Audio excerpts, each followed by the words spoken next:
친구들 아까 예배 시작할 때 잠깐 언급했었는데요. 오늘이 무슨 날이라 그랬었죠? 맞아요. 영희쌤 너무 감사해요. 네, 대림절입니다. 자, 우리 친구들 그 예배실이 좀 바뀌었는데 어떻게 좀 눈에 띄어요? 민찬이 눈에 좀 띄는 게 있어요? 바로 이거 쳐다보네요. 그쵸? 이것도 있고 또 뭐가 바뀌었을까? 그쵸? 민찬이가 다 대답해주네. 크리스마스 트리도 나왔어요.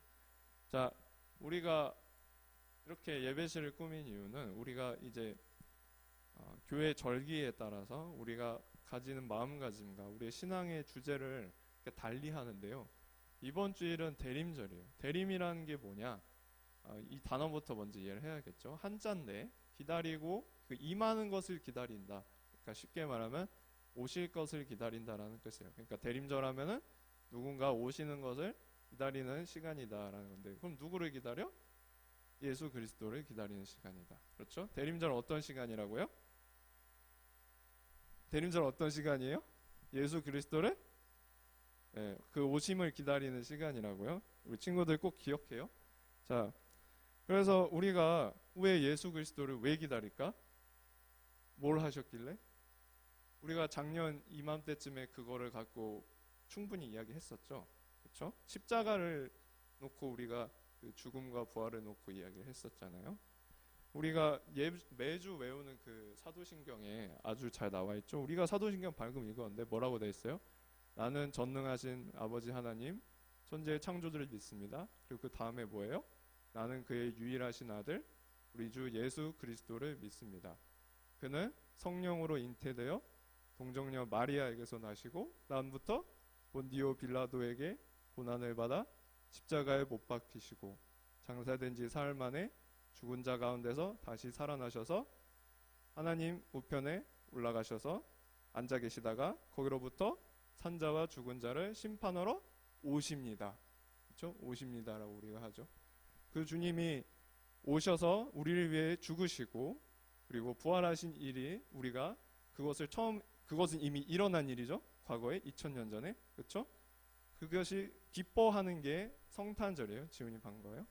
예수님이 이 땅에 오신 거, 하나님의 아들이 이 땅에 오셔서 아기로 인간의 몸으로 태어나신 거를 우리가 기뻐하는 날이 성탄절이에요. 그렇죠? 근데 오늘 사도신경에 우리가 항상 있는 사도신경에 보니까 그거 끝이 아니야. 뭐가 있어요? 산자와 죽은 자를 심판하러 오시는 다시 오시는 예수님이 있다고. 그 다시 오시는 예수님을 우리가 기다리는 시간, 그것이 바로 우리가 대림절의 의미라고 할 수 있겠습니다. 그래서 예수님이 이 땅에 태어나신 날과 예수님이 다시 오신 날을 우리가 기다리면서 보내는 이 한 달간 4주간의 시간을 우리가 대림절이라고 그래요. 그래서 이 대림절 기간에는 우리가 예수님을 더 집중적으로 생각하고 우리의 마음도 거기에 맞춰서 잘 준비를 하는 거예요. 특히 이 대림절 기간 동안 우리가 하는 건요, 그 예수님이 이 땅에 오셔서 우리를 구원하셨는데 정말 우리는 그 구원받은 하나님의 자녀로서 살고 있었는가를 우리가 되돌아봐요. 지금 내가 예수님이 정말 나를 구원하심에 의해서 내가 그 기쁨으로 거기에 대한 믿음의 확신으로 예수님의 제자로서 살아가고 있는가를 우리가 돌아보고 거기서 잘못한 것이 있다면 회개하고 나의 마음을 다시 바로잡는 시간이다라는 거예요. 그래서 오늘 앞에 보면은 이렇게 이 초들이 있죠. 초가 무슨 색인가요? 보라색, 그렇죠? 이 보라색이 대림절을 상징하는 기간인데 우리가 첫째 주에는 하나만 켜고 둘째 주에는 2개 켜고 셋째 주에는 3개 켜고 넷째 주에는 4개를 켤 거예요. 그럼 어떻게 되겠어요? 초가 점점 색이 밝아지죠. 우리 한 주마다 초를 하나씩 밝힐 때마다 이 초가 어떻게 되겠어요? 불빛이 더 커지고 더 밝아지겠죠. 이것이 의미하는 바가 뭐냐? 초의 목적이 뭐예요? 어두운 곳을 밝히는 게 초의 목적이죠. 요즘에는 뭐 향기로만 쓰지만 예전에는 초라는 것은 어두운 곳을 밝히기 위한 것이었단 말이에요. 근데 그 초를 우리가 어두운 곳을 밝히기 위한 초를 처음에 하나 밝히고 2개, 3개, 4개 예수님이 오시는 시간이 그 성탄의 시간이 다가올수록 그 초를 더 많이 킨다는 게 무슨 의미겠어요? 그 예수님께서 우리의 그 어둠을 밝히시는 진정한 그 큰 빛으로서 오신다는 것을 우리가 이 초로 나타내고 있는 거예요. 상징이에요. 그냥 해야 되니까 하는 게 아니고요. 그냥 의미 없이 멋있어 보니까 하는 게 아니고요. 우리가 이 초에 그런 의미를 담고 그것을 보면서 우리의 마음을 잘 준비하는 거라는 거예요. 그래서 이 촛불들은 우리가 어둠 가운데 있는 그 세상을 밝히시는 진정한 빛, 그 큰 빛 되신 예수님께서 점점 우리에게 가까워지고 있다는 것을 상징하는 거예요. 그래서 오늘은 촛불마다 의미가 있어요. 의미가 있고 그 의미에 따라서 우리가 가져가는 뜻이 있는데, 오늘 첫 번째 핀 초는 무슨 의미냐면 우리 친구들 기억하면 좋겠어요. 소망이에요. 소망. 뭐라고요? 첫 번째 초의 의미는 뭐라고요? 소망입니다. 소망은 무언가를 기다리는 마음, 뭔가 기대하는 마음, 뭔가 나아질 거라고 생각하는 마음이죠. 우리가 그 소망, 예수님이 왜 어둠 가운데 빛이라 하고 그 예수님의 오심이 왜 우리의 소망되는지 오늘 우리가 이사야 9장 1절에서 7절의 말씀을 함께 살펴보면서 알아보자고요. 그래서 오늘 말씀은 우리가 원래 배우던 사무엘상에서 이렇게 쭉 넘어가야 돼요. 여기 보면은 성경책 사무엘상이 이쯤에 있으면은 이사야서는 이렇게 휙 넘어가. 엄청 우리가 지금 스킵해서 가는 거예요. 우리가 사무엘상 배웠던 시대의 역사적 배경은 한 기원전 1000년쯤 되는데, 오늘 우리가 읽는 이사야서는 500년 지난 거. 그 이스라엘이, 우리가 사무엘상에서 읽을 때 이미 이스라엘이 많이 쇠락해 가고 있었죠. 그렇죠? 근데 그 과정에서 사무엘상이니까 이제 한창 전성기를 향해서 다시 달려가고 있을 때는, 그렇죠? 다윗과 솔로몬의 그 영광된 왕국을 향해서 달려가고 있었죠.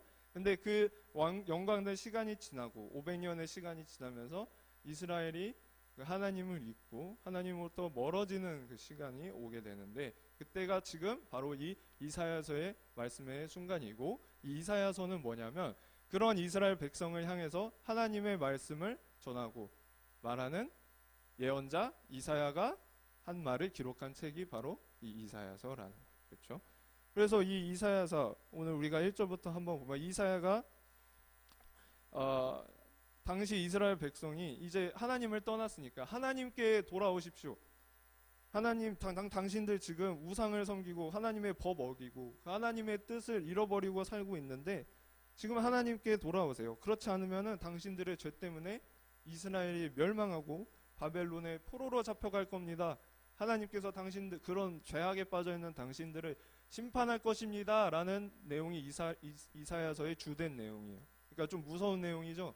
지금 당신들 하나님으로부터 떨어져서 타락하고 있고 잘못된 길로 가고 있는데 그 결과가 매우 안 좋을 것이다 라는 얘기를 하는 거예요. 근데 그거 동시에 어떤 얘기도 하냐면 소망, 그렇지만 하나님께서는 여전히 당신들을 세우고자 하시고 여전히 당신들을 하나님의 자녀로 삼고자 하십니다. 그래서 그런 일이 있더라도 하나님께서는 여러분들이 회개하고 돌아올 때 여러분을 다시 영광된 백성으로 삼으시고 이스라엘을 영광되게 할 것이다 라는 그 소망의 메시지를 동시에 이 이사야서에서 말하고 있어요. 하나는 심판에 대한 내용, 그 이스라엘 백성의 잘못을 지적하는 내용이 있고, 다른 하나에는 그럼에도 불구하고 그 이스라엘 백성을 향한 하나님의 사랑과 뜻을 이야기하는 그 소망의 메시지가 있는데, 오늘 우리가 읽은 그 본문은 바로 그 소망의 메시지인 거예요. 근데 그 소망이 뭐냐? 우리가 이제 한번 살펴보자고요. 1절부터 보면, 1절에 보면 좀 긴데 제가 있는 부분 한번 집중해서 같이 볼까요? 1절에 어둠 속에서 고통받던 그 백성에게서 어둠이 거칠 날이 온다. 그렇죠? 지금 이스라엘 백성의 상황이 잘 나타나 있죠. 이스라엘 백성들은 지금 어떤 상태라고 해요? 어둠 속에서 고통받는 상황이에요. 어둠 속에서 괴로운 상황은 어떤 느낌입니까? 아무것도 보이지 않겠죠. 어디로 가야 할지도 모르겠죠. 길을 비춰주는 그 빛도 없이 헤매고 있는 상황이라는 거예요. 방황하고 있어. 우리가 전도사님이 그동안 우리 청소년부 예배에서 그 성경 말씀 나누면서 수없이 반복해서 강조한 게 있죠. 어두운 상황. 이스라엘 백성의 어두운 상황이라는 게 주로 두 가지 의미가 있다고 했는데, 첫 번째는 실제적인 위협이란, 그 이방 민족들이 이스라엘을 쳐들어와서 약탈하고 공격하는 그런 실제적인 위협을 하나 의미한다고 했었고, 두 번째는 영적인 위기, 하나님으로부터 멀어져서 자신들이 누구인지 잊고 하나님을 따르지 않는 그런 두 가지 의미가 있다고 했어요. 오늘 말씀도 똑같아요. 항상 성경은 그 어두운 상황이라는 표현을 그런 식으로 사용해요. 오늘 말씀도 보면은 이 기원전 5, 600년 전에 그 이스라엘 상황을 지금 이 어두운 속에서 고통받는 이라는 표현으로 말하는 건데, 그때 당시 이제 아시리아나 뭐 바벨론 같은 그런 강대국의 압박과 침략으로 고통받고 있었던 거예요. 오늘 이 어둠 속이라는 표현이 애매할 수 있는데 조금 더 구체적으로 가면 어떻게 되냐면요. 자, 4절에 보면 어떻게 돼 있어요? 내리 누르던 멍에를 부수고 어깨를 짓누르던 통나무. 이게 뭐예요? 노예들이 하는 일이잖아요. 노예들이 건물을 지을 때 통나무를 메고 멍에를 쥐고 가죠. 그러니까 고된 노역을 하는 게 노예예요. 근데 노예는 어떻게 돼요? 강대국으로부터 침략받고 그렇게 노예로 돼서 강제로 일하게 되는 거죠. 지금 그것을 얘기하고 있죠. 그리고 또 무슨 표현이 나와요? 압제자의 몽둥이라는 표현이 나오죠. 몽둥이, 압제자의 몽둥이. 폭력으로 다른 사람을 지배하고 그 사람들 일시키는 그 사람들의 단어가 지금 성경 말씀에 나와 있는 거예요. 그러니까 우리가 이런 단어들을 보면 지금 이스라엘이 당시에 역사적으로 그런 상황이었고, 또 그렇게 영적으로 하나님의 그 빛으로부터 멀어져서 희망과 소망을 잃어버린 상황이 있었구나라는 걸 우리가 알 수 있는 거죠. 그래서 2절에 보면은 그 어둠 속에서 헤매던 백성들이 이제 뭘 보게 돼요? 큰 빛을 보게 된다 그래요. 그렇죠? 큰 빛. 이 빛은 고통 가운데 있던 사람들을 기쁘게 해주죠. 3절에 보면 기쁘게 해주고 그 괴롭히는 사람들의 몽둥이를 꺾고 멍에를 부순다고. 이 빛이 그들을 실제적으로 위협하고 그들을 괴롭게 하던 것들을 꺾어버리는 큰 빛이 올 것이다 라는 거예요. 그래서 이 빛이 구체적으로 무엇을 말하고 있는 걸까요? 여기 5절도 잘 나와 있죠. 침략자의 구나 피 묻은 뭐 다 그 전쟁을 이야기하고, 이게 다 불에 타서 없어질 것인데 누구에 의해서? 6절에 보면 한 아기가, 우리를 위해 태어난 한 아기가, 하나님의 아들이 오심으로 이 평화의 왕께서 그것을 어떻게? 반드시 이루실 것이다 라고 오늘 7절에 말하고 있는 거예요. 자, 이 소망을 이루실 한 아기가 누구예요? 아기 예수님이죠. 그렇죠? 근데 이 책은 언제 써졌다고요? 기원전 500년, 600년쯤에 써진 기록이라고 했죠. 그런데 예수님이 이 땅에 오신 날은 언제예요? 뭐 보통 AD 0이라고 보통 0년이라고 하고, 뭐 진짜 역사학자들은 20년, 30년쯤 됐을 거다 그렇게 얘기해요. 그러니까 500년 차이가 있죠. 이 이스라엘 사람들, 그 예수님이 태어나기 오래전부터 이스라엘 백성을 어둠 가운데서 그 전쟁과 폭력과 영적인 어둠 가운데서 구하고 그 평화의 나라를 건설하실 그 메시아를 기다리는 마음이 그 500년 전 이스라엘 백성들의 마음에 자리 잡은 거예요. 뭘로 시작한 거예요? 소망의 빛, 큰 빛이 지금 500년 전에 이스라엘 백성들의 마음에 자리 잡은 거예요. 아무것도 보이지 않아서, 아무것도 기대할 수 없는 그 깜깜한 어둠 가운데서 그 아기 예수님, 그 메시아를 기다리는 마음이 어둠 가운데, 그 이스라엘이 있는 그 어둠 가운데 이 작은 빛 하나, 그 소망의 빛을 가져온 거예요. 이 이스라엘 백성들은 500년 동안 그 소망의 빛을 가지고 계속 하나님의 말씀 붙들고 꿈을 꿔오면서 예수님을 기다려온 거죠. 그런데 이 말씀이 오늘날 우리의 삶과 도대체 무슨 연관이 있을까요? 우리가 한번 생각해 보자고요. 2500년도 넘는 이야기예요. 그렇죠? 옛날 이스라엘 백성의 이야기가 오늘을 살아가는 우리랑 무슨 상관이 있을까? 아주 상관이 있죠. 글자가 잘 안 보일 수 있는데요. Everything in the Bible is for all time, but not everything in the Bible is for all circumstances. 크레이그 S 키너라는 성경학자가 한 말인데 무슨 말이냐면, 성경에 있는 모든 것은 모든 시대를 위한 것이에요. 옛날이든 지금이든 이 시대를 살아가는 사람들, 모든 사람들을 위한 것인데 모든 상황에 적용될 수 있는 것은 아니다. 그러니까 예를 들어서 제가 뭔가 물건을 훔쳤을 때, 혹은 뭐 무슨 짓을 하던 가제 성경이 너 그렇게 하면 안 돼, 그렇게 하면 안 돼, 모든 것을 다 이야기하고 있지는 않다는 거예요. 하지만 그 성경이 갖고 있는 메시지는 항상 모든 시대의 사람들, 시대와 상관없이 똑같은 그 복음을, 희망의 메시지를 전하고 있다는 뜻이에요. 무슨 뜻이에요? 구체적으로 정확히 말하자면 고대 이스라엘의 상황과 우리 지금 현대 시대를 살아가는 청소년들의 상황은 다르다는 거예요. 근데 다른데 어떻게 달라요? 고대 이스라엘 사람들은 가뭄이 있었고 전쟁 가운데 있었고 침략받고 있었어요. 그렇죠? 그리고 우리 친구들은 그런 상황은 아니에요. 근데 하지만 모든 시대인 이유는, 성경이 모든 시대의 사람들을 위한 이유는 우리 친구들이 지금 가뭄과 침략과 그런 전쟁에 있지 않더라도 여전히 어둠 가운데 있는 오늘날 여러 많은 문제들과 고민들, 불안들, 걱정을 안고 살아가고 있기 때문에. 우리 친구들이 오늘날 어떤 어려움 가운데 있죠? 어떤 어둠이 우리 친구들 마음에 지금 빛을 가리고 있죠? 무엇으로 혼란스럽고 지금 무엇으로 방황하고 있죠? 그러면 우리 친구들이 주로 하는 말은 이거예요. 시험, 진로, 가장 많이 얘기해. 그럼 거기에서 기반한 생각이 뭐야? 난 잘하고 있나? 나는 가치 있는 사람인가? 난 뭘 해야 되지? 방황하는 마음. 그리고 다른 사람들과 끊임없이 비교하는 거. SNS 보면서 저 친구는 뭐 하네? 저 친구는 뭐 하네? 이런 거. 또 치열한 입시 경쟁이 있죠. 나보다 공부 못했던 애가 갑자기 잘하기도 하고 내가 앞서기도 하고. 거기서 근데 이 입시 경쟁의 특징이 뭐예요? 최고점에 있는 사람은 한 명밖에 없잖아요. 나머지는 그 최고점에 있는 사람 보면서 자신이 열등하다고 느낄 수밖에 없는 게 경쟁의 구조예요. 또 정체성, 나는 누군가. 오늘날 현대시대는 상대주의 시대이고 모든 그 전통이 해체된 시대예요. 전통이 없어요, 우리한테. 당연한 건 없어요. 우리가 의미를 발견해야 돼요. 그러다 보니까 나는 누구고 나를 설명해 주는 게 뭔가 우리가 알 수가 없어. 스스로 그냥 나에 대해서 모르겠다 하면 하는 말이 뭐야? 너 스스로 열심히 생각하고 찾아봐, 이렇게 하는 시대라는 거예요.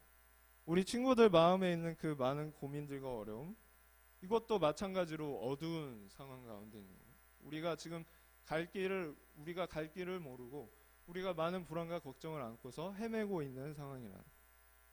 성경은 당시 우리에게 주는 메시지는 500년 전 그 이스라엘 그 상황에 또 좋은 말씀이지만 오늘날 어둠 가운데 있는 우리에게도 여전히 적용할 수 있는 말씀이라는 거죠. 그래서 성경은 당시 단순히 그냥 옛날 이야기를 기록한 역사책이 아니라 우리의 삶 속에서 여전히 살아계신 그 하나님의 말씀, 지금 오늘날 현대시대를 살아가면서 여러 걱정과 고민 안고 살아가는 우리 친구들을 위한 말씀이기도 하다는 겁니다. 그래서 오늘 이사야서의 말씀에서 말한 큰 빛은 단순히 이스라엘 백성에게만 비춰졌던 게 아니에요. 그 빛은 오늘날 어둠 가운데 있던 우리에게도 지금 비춰지고 있어요. 2500년 고대 이스라엘의 소망이 되었던 주님이 여전히 지금 이 시간 우리의 소망으로서 어둠을 걷어내는 작은 소망의 빛이 되신다는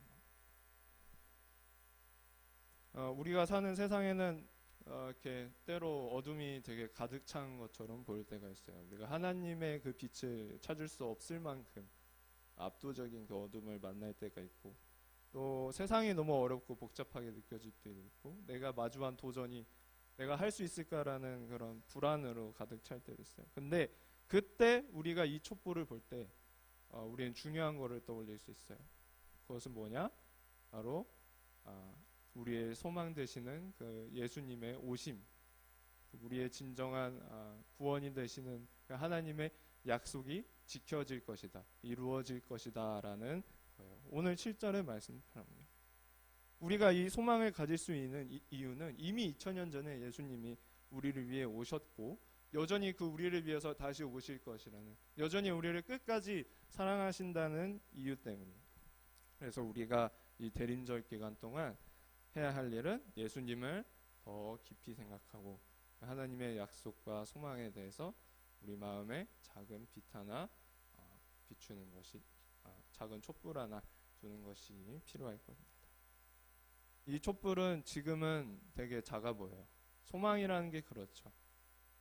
하지만 이것이 어둠 가운데 들어왔을 때 그 깜깜하던 밤이 방안이 갑자기 노란색 불빛으로 차게 돼요.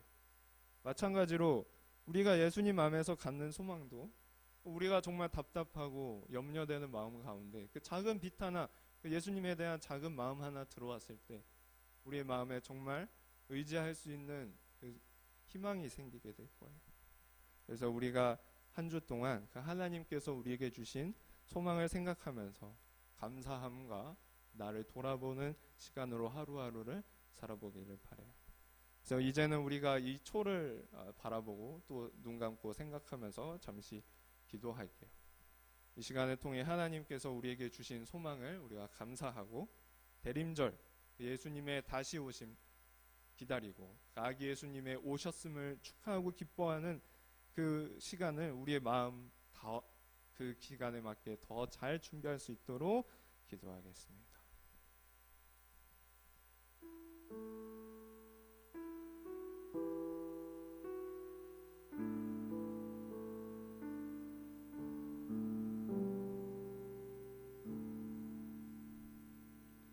하나님 아버지, 오늘 우리가 대림절 첫째 주의 촛불을 켜며 소망의 의미를 배웠습니다. 예수님을 보내주셔서 어두운 세상에 빛이 되어주신 것을 감사합니다. 우리도 대림절 기간 동안 하나님의 약속을 기억하며 예수님을 더욱 기다리는 마음을 갖게 해주세요. 삶이 어렵고 힘들 때에도 하나님의 신실하심을 믿으며 우리가 소망 잃지 않도록 하여 주세요. 우리가 방황할 때 우리 손 붙잡아 주시고 우리가 흔들릴 때 우리의 길을 비춰 주시옵소서. 여전히 입시 결과 기다리고 있는 우리 수험생들 위해서 기도합니다. 특히 이 자리에 함께하고 있는 우리 지훈이 또 주본이, 주님, 이들이 항상 그 주님께 예배드릴 시간 빠지지 않고 항상 주님께 간구하는 마음으로 한 해 동안 열심히 달려왔습니다. 주님, 그 모든 수고와 그 노력의 결실이 주님 안에서 최고로 선하신 뜻으로 열매 맺을 줄 믿습니다. 주님, 이들의 가는 길 인도하여 주시고 주관하셔서 이들이 세상으로 나가서 주님의 귀한 뜻 따라 사는 그리스도인으로서 하나님 영광되게 할 수 있도록 주님께서 이들에게 풍성한 은혜 그리고 힘과 지혜 더하여 주옵소서. 다른 우리 수험생, 우리 유나, 유정이, 또 동욱이, 우리 이외에도 우리 교회가 함께 기도 제목 놓고 기도하는 우리 수험생들, 하나님 안에서 길 잃지 않고 작은 소망의 빛과 함께 이번 한 해를 마무리할 수 있도록 주님 그들을 돌봐 주시옵소서. 주님, 성탄 우리를 이제 맞이하는 시간 가지면서 우리가 주님께 그 오심을, 아기 예수님이 오셔서 우리의 빛 되심에 감사하면서 한 해를 마무리하고자 합니다. 우리가 그 감사를 성탄 발표회로 우리가 표현하고자 하는데, 우리 청소년들이 정말 작년에도 너무 잘했고 올해도 고생할 줄 믿습니다. 주님, 그것이 단순히 해야 되는 일이 아니라 우리의 신앙이 정말 그 기쁨과 감사를 표현하기 위한 것임을 알고 최선을 다해서 우리 신앙의 한 해의 여정을 아름답게 보람있게 마무리할 수 있도록 도와주시옵소서. 이끌어 주시옵소서. 우리의 힘만으로는 그 결실 맺을 수 없습니다. 오직 주님께서 우리 통해서 하나님의 영광 드러내고자 하실 때 우리가 아름다운 결실을 보일 수 있을 줄 믿습니다. 주님 함께 해주시옵소서. 특별히 건강을 위해 기도를 필요로 하는 이들이 있습니다. 주님, 이들이 아프지 않도록 주님께서 그들의 환부를 만져주시옵소서. 주님, 다시 건강을 되찾아 하나님 앞에 기쁘게 예배드리고 함께 찬양할 수 있는 그 귀한 은혜 우리에게 허락하여 주시길 간구합니다. 우리가 주님의 그 뜻을 생각하며 간구하오니 외면하지 마시고 들으셔서 우리의 아픈 성도들이 다시 동강교회에서 함께 기쁘게 예배드릴 수 있도록 이끌어 주시옵소서. 이번 한 주도 지켜주시고 보호해 주심에 감사드리며 우리 주 예수 그리스도의 이름으로 기도합니다. 시간 우리 하나님께 드릴 예물과 함께 감사 찬양하겠습니다.